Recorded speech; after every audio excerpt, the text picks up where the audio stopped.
Today on Mother Mayhem. You didn't cause this.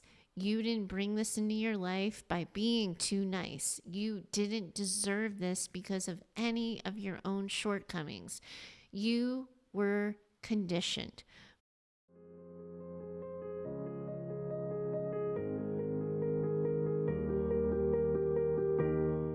Welcome back to Mother Mayhem, the podcast for daughters of narcissistic and emotionally limited mothers.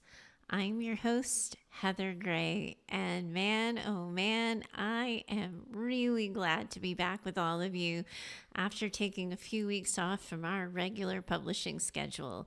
And I have to be honest with you guys, stepping away is never really easy for me. But I do it to protect the integrity of the show. I have always been the girl who needs to get the paper in a week before the deadline, and that is still true about me so many years later. When I see a looming publication schedule and no episodes ready to go, my head just starts getting too noisy, I get too distracted, and my best work evades me. And as you may have heard, if you've been listening closely or not having to listen that closely at all, Clark and I have been battling with our recording software for the podcast. We haven't always been winning, but we are working really hard to get you consistent, high quality audio. And sometimes it is so much trickier than you might think. And I'm also going to admit here that I took a longer break than I had first planned. I hope this actually models for you, though, something that's really important. Sometimes you have to make decisions based on what sets you up for success, not just what's convenient for others.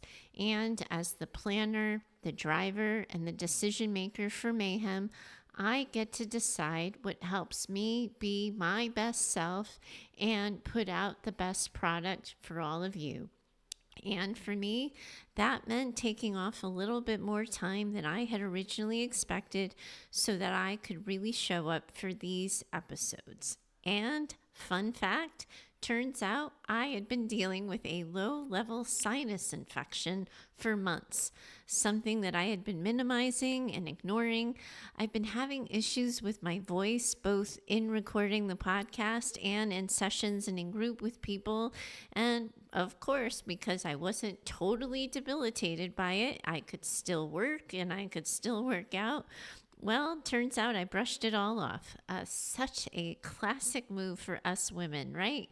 I don't understand why we keep doing that to ourselves. But in any case, I have now had a few rounds of antibiotics in me, and I am hoping that doing so makes listening to me a bit easier for all of you. So please, let this be a reminder for all of us to pay attention to what we need. When we put the oxygen mask on ourselves first, it sets us up for so much more success, and that benefits everything and everyone around us. And today's conversation makes me especially glad that I took that time, because it's allowed me to give extra care to this week's daughter, Jenna. Now, Jenna, I have named you after the main character in the play Waitress by Sarah Bareilles. In the play, Jenna is desperate to escape her abusive relationship and create a better life for herself and her unborn child. Sadly, our daughter, Jenna, finds herself in a similar situation. She's married to Earl, and together they have 2 boys. Yes, listener, Earl. Jenna's husband is showing narcissistic traits, and he treats Jenna and their boys much the same way Jenna was treated by her own mother. You've heard me talk about this dynamic on the show before, but this is the first time we've had a daughter story that so clearly names and explains it. Jenna comes to us holding so much shame, but I know that Mayhem will help her put that shame down, help her make sense of her own story, and will help her find her next right step in her own healing journey. And to let you in a little on behind the scenes debate, I wanted to name their sons Will and Chucky from Good Will Hunting, the characters played by Matt Damon and Ben Affleck. And Clark and I had to debate that because Chucky is also that freakish horror movie doll. So I had to be careful with the reference. So, Jenna, I named your youngest Will and your oldest Jack, after Jack in Titanic, because on the surface he had a lot going for him, but also life was still pretty hard for him. Hi, Heather. As I thought about how to start this, I almost said that I can't believe you have over 80 episodes, and I have yet to see a story of a daughter of a narcissistic mother who is now married to a narcissistic man. After all, aren't all of us daughters in this situation practically a cliche? And then it made all the sense in the world to me. Of course, you hardly have a story about this. You have mentioned the tendency us daughters have to find ourselves in this predicament, but of course, there's no episode yet because there is so much shame attached to all of it. We hate ourselves for it, especially women like me who now have kids.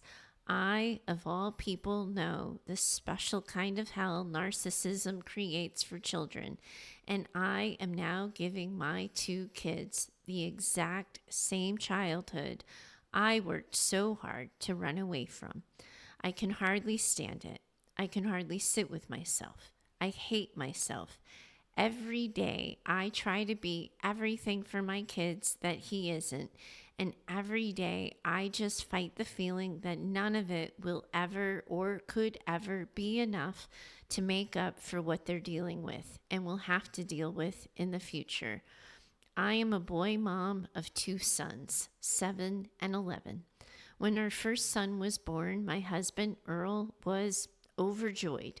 They were the very best of friends from the start.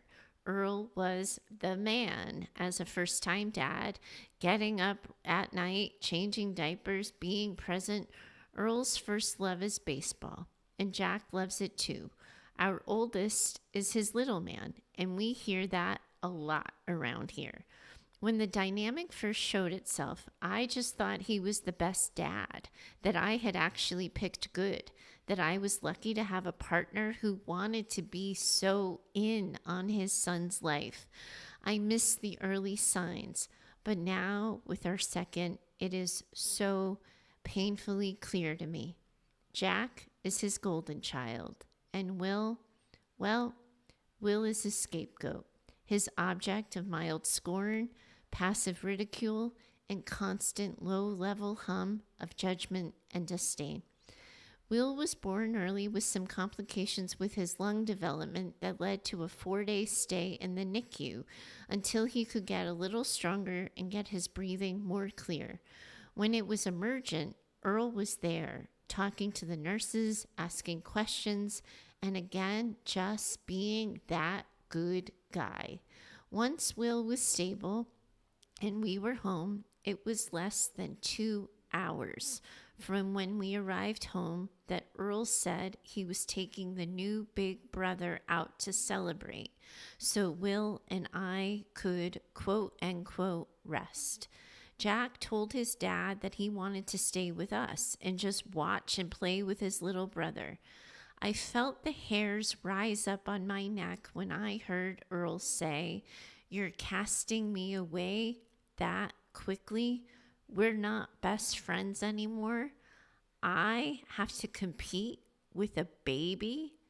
And like a good soldier, I watched Jack get up and leave with his dad, while also saying to me, "Take pictures of everything, Mama. I don't want to miss a thing." That was my moment of knowing. In my bones, my face felt hot, and it also felt like ice water in my veins. I had married my mother. When he was slighting me, putting me down, or erasing my truth, I didn't see it. I just thought he was stressed, that he was adjusting to us not being a unit anymore, but a family of 3. Sure, I noticed that he was especially close with my son, and yes, I admit to jealousy that he seemed to prefer my son's company to my own, but I thought that was a good sign. I thought it meant that my kid had a dad who loved him, who would be there for them, and all of those other things. When I got pregnant with my second, I went to therapy because I felt like my self-esteem was rather shot. I noticed I wasn't as happy as I wanted to be, and I was worried that it would affect my pregnancy. Anytime my therapist told me that she thought I was being too hard on myself or reflected how I was really critical of myself, my mom would eventually come up and I would tell her how my mom always criticized me in the name of protecting me. My mom would tell me it was her duty to point things out before anyone else could. She told me her criticisms were a sign of her love because she never wanted me to be embarrassed, called out, or shamed. And my therapist pointed out that those were the exact things my mom was doing when she picked on my weight, my hair, or critiqued my singing. I've always loved to sing, and I was in the kids' choir growing up and sang anytime the school had a talent show. But anytime I talked about singing, she would say, "Oh dear, you don't have the body for that. I'm afraid, but I bet you could be a great backup singer." They always get to wear black, and the spotlight is never on them. Jenna, that hurts to read. I'm so sorry. So, when my husband started slighting me, distancing, or mocking me, it actually never felt that bad because compared to my mom, it wasn't actually that bad. In our early days, he was always complimenting me. He loved hearing me sing, and he was always touching me, not in a gross way, but he'd hold my hand, have his arm around me, or something like that. And when he started to move and shift away, I just assumed the normal glow had worn off a bit. And he was such a good dad that he got a lot of free passes from me. But nothing like therapy to hold up a mirror. And as I talked more, I saw more. How Earl never validated my feelings, how I was always apologizing, and he never was apologizing, how he'd play come hither, go away, in that subtle push-pull dynamic. I never knew what I did to make him distant, and I never really knew what I did to make him come back. He would just get over it or something. And I now know about idealizing and devaluing and that thing that narcissists are prone to do. And I guess I could tell you he did all of his idealizing at the beginning, and the devaluing began once our oldest was born. He opted to idolize my son instead of me. And now we have Will, our sensitive, empathic, artistic, and all-knowing Will. Will is smaller in stature, has asthma, loves every animal, and is kind to everyone. And his father hardly cares, notices, or recognizes this. He will use Will's asthma as an excuse to distance himself. It's too cold. Your asthma will act up. It's allergy season out there. Your asthma will act up. You get the picture. I don't even need to say anymore. I can't stand the thought of saying anymore because it all seems so obvious now. So obvious. So what now, Heather? What the hell do I do? How do I protect both of my boys, myself? What do women in this place do? When we're just talking about our mothers, we have the option of low contact, no contact. Hell, we can disappear. When we are co-parenting with a narcissist, we lose those options. We have to stay present. We have to protect our kids. And how the hell do we think about leaving, backing away, or setting any kind of boundary when that inevitably leaves our kids alone and unprotected from their narcissistic fathers? Who will protect Will? And when Jack inevitably fails his father, and he will, I can't not be there. He will need protection too. He already does. He talks to me about how it feels bad that Dad doesn't ever want to hang out with Will. And he tells me how he stands up for Will with his dad, but his dad just talks over them. I have to be there. I can't leave and I can't move. I am so mad at myself, so shameful, and I need to know first steps. I quit therapy because I couldn't handle the mirror, but I've been listening to your show and I'm hoping you can offer me some perspective. And to all the daughters listening who are in my same space, I hope I did right by you. I know for sure I am not the only one. And the idea that I could help you too, if I just press send on this, is what motivated me. Thanks, Heather. I'll stop talking now. All right, everyone. Deep breath.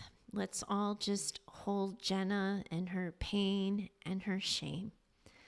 Jenna, mayhem has you. And thank you. Thank you so much for being willing to stand up, raise your hand, and say, this is me. This is my story. This is my truth. I am so sorry you've been sitting with this for so long. Your youngest is 7 now. That is a long time to feel lonely, stuck in your head, and isolated. What you're doing here today, looking at this pain head on, is no small thing, sister. You are naming your shame, and I truly believe with all of my heart and every fiber of my being that what Brene Brown says about shame is true. It simply cannot survive in the light. Everything you have shared makes so much sense to me. What you're going through isn't just painful. It's so complex. And I promise you, mayhem has you in this. What you said in your letter is unfortunately all too true. You really are not alone in this story or in this pain. So many daughters listening are finding themselves trapped in this same place, stuck between rocks and hard places. Now, I need y'all to indulge me for just a moment because I do need to share the psychobabble part of this with you. I want you to understand yourselves the way that I do. And the best way I can do that is by sharing information, because information ultimately becomes power. Here's what I need you all to know and understand about this dynamic. When daughters of narcissistic mothers enter into relationships with narcissistic men, the beginning of these relationships often feels like a breath of fresh air. The narcissist starts out charming, attentive, and loving. They shower you with affection, make you feel seen, appreciated, and adored, something you've likely never fully experienced before, at least not in the way that you needed it. And that's where the pull starts. For you daughters who spent your lives feeling invisible, never fully loved or seen, the attention of a narcissist feels really good. And it doesn't feel wrong or toxic. You feel special and important, not because you're naive or foolish, but because that's how anyone feels when they are loved or adored. And of course you feel like someone is finally choosing you, that someone finally gets you. That is what you have longed for your whole life. It feels like everything you were missing growing up finally falling into place. And of course you felt those things. Of course you did. Maybe you even felt deeply grateful or lucky. For the first time, someone lavished attention on you and it felt genuine. And you responded as anyone who is appreciated responds, by offering the same care, compassion, and attention in return.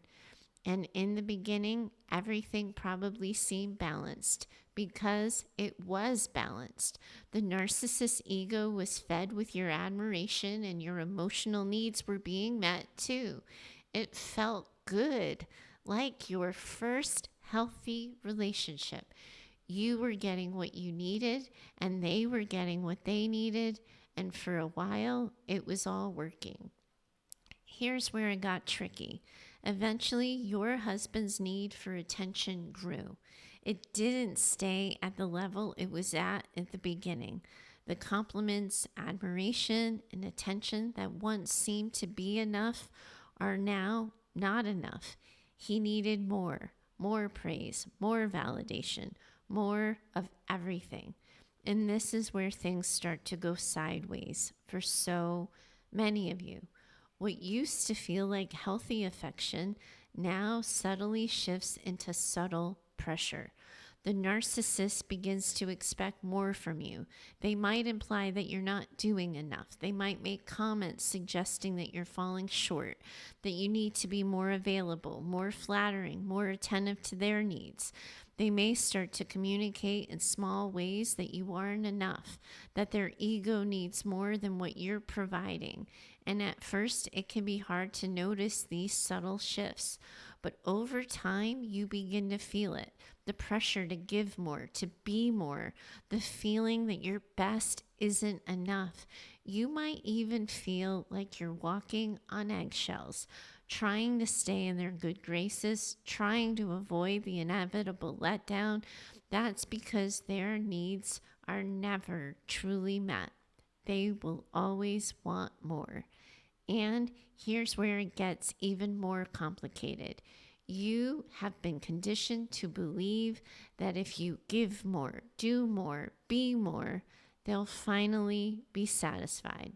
But that's not how it works. The narcissist isn't really seeking genuine connection or intimacy. They're feeding an insatiable need for admiration and ego boosts. So here's the truth. You didn't make this happen because you quote unquote attracted someone toxic or because you're too nice or too people pleasing.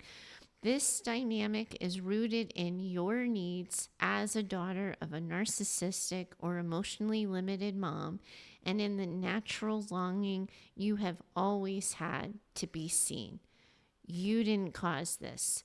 You didn't bring this into your life by being too nice. You didn't deserve this because of any of your own shortcomings. You were conditioned. Growing up, you were taught that love had strings attached, that love was about performing or giving or sacrificing to get approval. And now, even though you are an adult, those old patterns followed you, and you're trying to navigate them as a parent, as a partner, and as a person who wants to break free of these cycles. And in order to do anything that comes next, Jenna, you need to be able to grieve. You have held this for 7 or more years. You have navigated it for 7 or more years, and you have been in the passenger seat of your life reacting to this for 7 or more years. But before we can do anything, we need you to see all of these feelings through. We need you to have capacity to make new decisions and see new options. And we can't do that until we can give you some room in your tank. You have got to grieve that this is true, that this is where you're at, and that this isn't where you want to be. Cry it out, write it out, get it out. But the best step of any plan is truth telling. And that's what you did here, Jenna. You told the truth. And now we're holding it for you so you can give yourself permission to exhale, to release, to let go. And yes, we know your kids are 7 and 11. There is so much more hard to go, but Also, we aren't there yet. We are at 7 and 11. And for now, that's enough. Breathe it out. Grieve it. See those feelings through. No blaming, no shaming, no assigning a narrative. Just let that tension that you have been holding all this time release a little bit. Let's get the steam out of the pressure cooker. Not in a way that feels like a flood or like your top is exploding, just slowly, steadily. We believe you, Jenna. You believe you. And for a moment or two or three, we are going to let that be enough. And Jenna and all of you who have listened to the show for a while now, everything you have learned about managing your mothers and about recovering from the hurt she's caused in your life applies to your husbands and partners too. It might feel different because you're a spouse and you're not a daughter, but everything you have learned about managing your moms is the same for managing narcissistic husbands and partners. The rule books don't change. It feels like higher stakes when your kids are involved, and it feels like more pressure when it is in your present and where you live. But everything you have learned about this from your experiences with your moms can apply here too. You aren't starting on day one. The slate isn't clean or empty. You have skills and knowledge that you can use to inform how you manage your current situation going forward. First, Jenna, we acknowledge the conditioning. We recognize it for what it is, and we give you permission to untangle yourself from it. First, let's get clear on what we're up against. This conditioning isn't something that happened overnight. It was built up over years, piece by piece. It's those moments when you gave more than you should have because you were told that that's what love was. It's the times you stayed quiet to keep the peace or kept pushing yourself beyond what felt safe just to get a glimpse of approval. This is about the system that taught you that your worth was based on how much you sacrificed, how much you performed. That conditioning, well, it runs pretty deep, and it can feel like you're swimming against a current when you try to change it. So, what can you do to begin untangling it? Start with awareness. Catch yourself when you were about to sacrifice your needs for your husband's approval or to keep the peace. Ask yourself, is this coming from my true self, or is this the voice of fear for how it all might get worse if I rock the boat? Ask yourself, even if I am not ready to say it out loud right now or change my behavior in any kind of way, what is my truth right now? It might not feel safe to speak or act your truth, but it is important for you to know what your truth is. That breaks your internal habit of conditioning. You might still do the very same darn thing, but this time it'll at least be by choice. You are looking at your options and choosing based on what you think is best. That is taking an active role in things. And it's not going to be easy at first, but the more you notice those moments, the more you can choose differently. And it's not ever going to be about doing it perfectly. It is about small shifts, even if it's only in your thinking and internal narrative, or maybe it's more active and external, choosing to speak up, choosing to hold a boundary, even when it's uncomfortable. And Jenna, it is important that you know this and hear me on this, and really hear me on this. You cannot do this without a shit ton of self-compassion. You have been conditioned to ignore your own needs for so long that everything I'm saying right now feels foreign. But this is where you get to rewrite the script. You can give yourself permission to make subtle changes and shifts to move away from all of that without self-abandoning. And I promise you that this doesn't ever mean you are abandoning your kids. No answer is going to be the right one for you if it means that. And I know that, and I believe that part too. What I am talking about here and trying to gently nudge you toward is modeling healthy boundaries for them. What matters is that you are creating space for a new kind of relationship with yourself, one where you don't have to earn love or acceptance by diminishing your own needs, and doing that will reconnect you more to yourself. And we need you reconnected so you can be fully present in the choices you're making for yourself, your kids, and your family.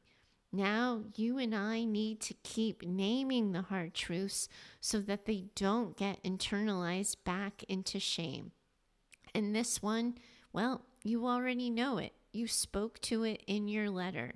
No matter what you do, you are still co-parenting with someone who isn't emotionally available, who isn't going to change. That's where the pressure can feel like it's building. You might feel stuck. There's this delicate balance to maintain here because you're trying to protect yourself and your kids. You're trying to shield them from toxicity while also navigating a relationship with your husband, and that is always going to have some kind of ripple effect. But here's where you come in. You can choose to do things differently than you were conditioned for you, and that was modeled for you. You can validate your kids, hear their pain, and let them know that they are not responsible for the dynamics they find themselves caught in.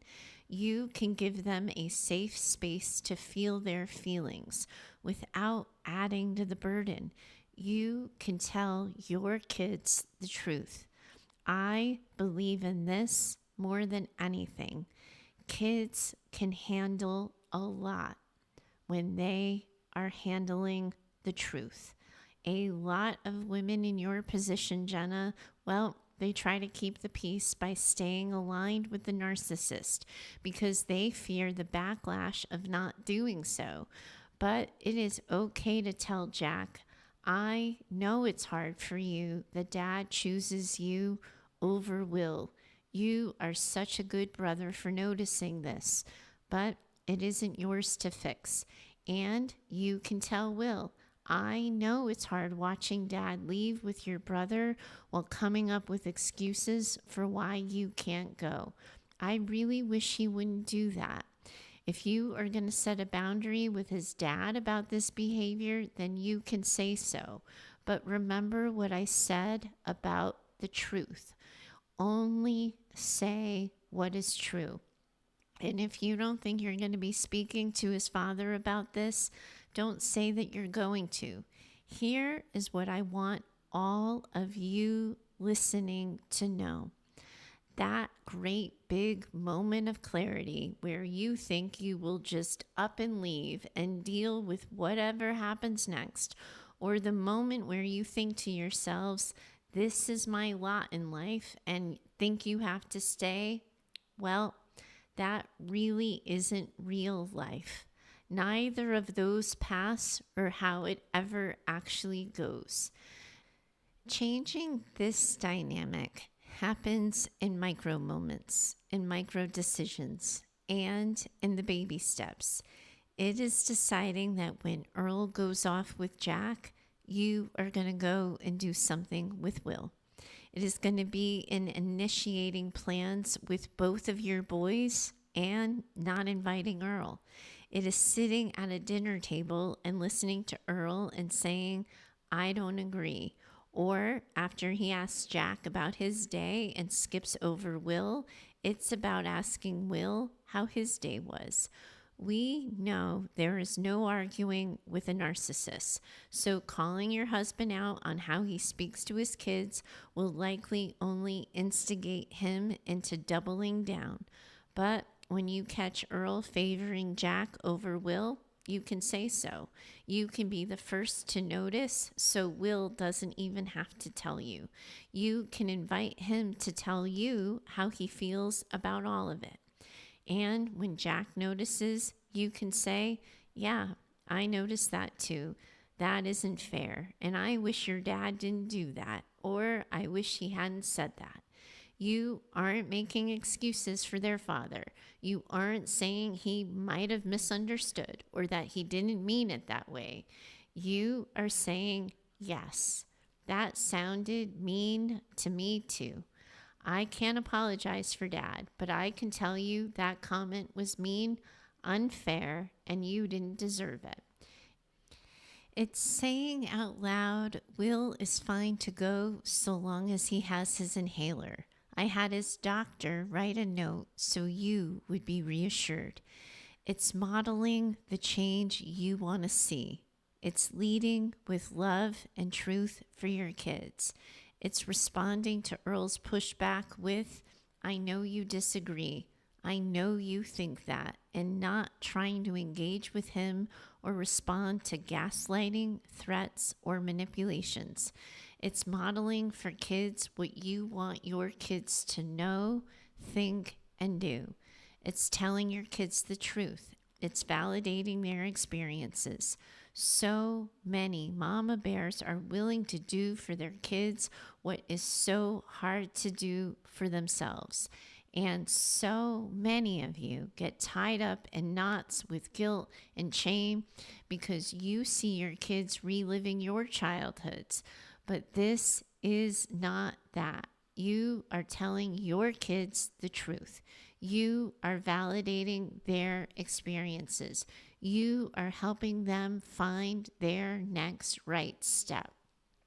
Those are the things you never had. Remember what I have said to all of you so many times before. Trauma is what happens in the absence of a witness. And while your kids will have it hard, while they may struggle with feeling hard things, thinking hard things, and facing hard choices, you are their witness. You are seeing them, you are validating them, and you are helping them to feel emotionally safe, helping them calm their nervous systems, helping them with wise mind. So this is not that. Your kids are not you, and you are not doing to them what your parents did to you. You are giving them what your parents never gave you, the respect of the truth and the validation of your own experience. And here's what else I need you to know. The kids will be okay if you leave, and the kids will be okay if you stay. Does that mean it's going to be easy, that there won't ever be pain or exposure to hard things? No. But so many women keep themselves frozen in indecision with a story of how the kids will be if X, Y, or Z happens. And the truth is, there's no future telling here.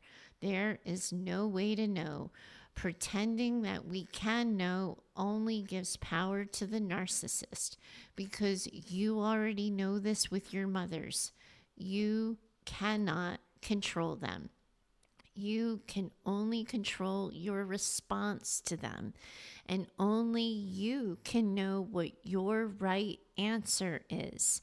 But your next right answer can be impacted by those micro movements, those gentle stretches away from how you have always done things toward how you want to do things going forward. So instead of zooming that lens all the way out to know whether or not you're going to stay or go, start small. Start with micro movements and shifts each day. How they land and resonate in your body will inform you. New habits bring new thoughts. New thoughts bring new options. You are here in this place of guilt and shame because you lost trust in yourself. So we need you to build back that self-trust. We need you to start doing the things you say you're going to do, keeping the promises you have made to yourself. We need you to keep telling yourself the truth, to keep validating your feelings, to keep validating your kids' feelings, keep validating their truth. These new actions will guide you toward your next right step. And sometimes that next right step, Jenna, and all of you listening, is going to be to do less, to do nothing. Many women in your position, Jenna, do the same things you always did with your mothers: over managing, over functioning, the good old prevent defense, where you see your husband and what he's going to do from a mile away. So you try to get ahead of it. You try to intervene. You shift the dynamic so he doesn't say or do what he's going to say or do. But your kids are smart. You are their mother, after all. So they see you in this dance. They feel that shift. They notice the difference. And while they cannot name it, they know something is up. They start scanning for risk, paying attention to dynamics, and they start shifting themselves to control the outcome by following your example. And that is not a dynamic we want them or need them to learn. Now, what I'm going to say next might make you catch your breath a little bit. It might make your head go back. And you may be a longtime listener who's never disagreed with me before, but you might find that you disagree with me on this one. And that is totally okay. This is not a message where I say it's my way or the highway. Remember what I've been saying. There is no right answer. Only the right answer for you. But here goes. Stop protecting your kids from figuring out that their dad is a narcissist. Stop trying to prevent him from being narcissistic towards them. Both are a losing battle. Kids are emotionally safe when they are told the truth, and their truth is valid, even when the truth is hard and awful and nothing we would ever wish for them. Let their dads be their dads. Say what they're going to say and do what they're going to do.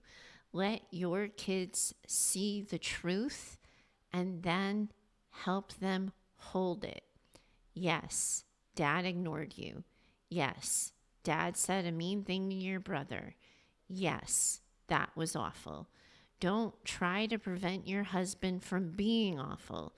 Let him be awful and help the kids with their feelings about it. So many women in this position come to me when they are quarter past done, when they're tapped out, when they can't go on another minute. And they get to this place because they are constantly having multiple conversations in their heads, playing out things from multiple directions in an endless game of prevent defense. Then they don't have any energy to ever do it differently. They don't have any sense of self to do anything differently. They can hardly think thoughts of their own because they're always trying to navigate what might happen next and prevent their kids from being hurt in any kind of way. That is an urge and a tendency that makes so much sense to me because you, of course, want your kids to be protected in ways that you never were. And I promise you that I get that. But also, that isn't real protection. And you guys with enabling fathers, you already know this. Your father didn't protect you by softening the blow. Giving you extra love and attention didn't make up for what you weren't getting from your mother. And when he glossed over it or tried to imply that it wasn't that bad, you only hurt more and you only got more confused. So let your husbands be your husbands and let them sit in the natural consequences that come with being that way while you work with your kids on managing what all of that is like for them. Some kids are still going to idolize their dads, and that might make you some kind of crazy. But there is nothing you can do but meet your kids where they are at, reflect what you see, and invite them to talk. I was recently talking to a daughter who did decide to divorce her husband. And when she hears through her kids what he says to him, she wants to scream. But they tell her it's fine and it's okay. And she has to go along with that and just stay open for when that particular day changes. This reality, trying to protect your kids from the very pain you went through, will be one of the hardest things you have to sort through. And those of you in this place will all have to find your own respective ways through it. That might come with some trial and error, seeing how things stick and land as you try new responses on for size. Finding your right answer might mean getting it wrong at first. You might not stick your landing on your first try, but you try something. You see how it lands within you, and then you try your next thing. But you know that lying about it, covering it up, pretending that it isn't true, doesn't work. You tell the truth. You let them speak theirs. And you do that more and more, and your new truth and your right path will emerge. Now, in recent episodes, you've been hearing about the support network I'm building around the show for listeners of the podcast. And if there is anyone who could use a support network right now, I imagine it's a daughter of a narcissistic mother who now finds herself managing life with a narcissistic husband. I know the weight you daughters carry, especially. I know you worry about judgment and you carry so much shame. But remember, shame cannot exist in the light. And this is a community that believes and honors that we are all doing the very best we can with the tools, knowledge, time, resources, finances, and energy that we have at any point in time. With that being said, all of you daughters who find yourselves in this story or in any of the stories we share on the show, let me assure you that there is always space for you in Tuesday Group, a weekly therapy group for daughters of narcissistic and emotionally limited mothers, and the doors are open to Mayhem Daughters, our private online community for daughters that is off of social media, where you daughters can meet, connect, give support, and offer support. You will find the link for both of those in the show notes. All of you are in this community of women around the world who are in this together. And I, for sure, most definitely, am in it with you too. Bye for now. I do hope you enjoyed today's conversation. If you have a question you'd like me to consider for the show, please do email me over at heather@daughtersnpd.com. You are always welcome to share your story or questions by recording yourself using the voice app on your phone. For best recording quality, please do record directly into your phone without using headphones or Bluetooth speakers. We're building an incredible community as well over on Instagram, and I'd love to see you over there too. You can find us at Daughters NPD. Lastly, if you love what you've been hearing here on Mayhem and have found the show helpful in your own trauma recovery, Please do consider becoming a Mother Mayhem sponsor by purchasing simple scripts for saying hard things. It's a resource I created that provides the right words for the hard conversations, and it covers life, love, and work. You'll find a link for that in the show notes. If you know another woman who needs this conversation in her life, please do share the show with her. Your reviews and social shares help spread the word, and I hope you'll consider doing so. Special thanks to Heather Clark for editing the show. She's in my head and knows what I meant to say when the words come out backwards. Thanks so much for your time today. As always, I'm in it with you. Bye for now.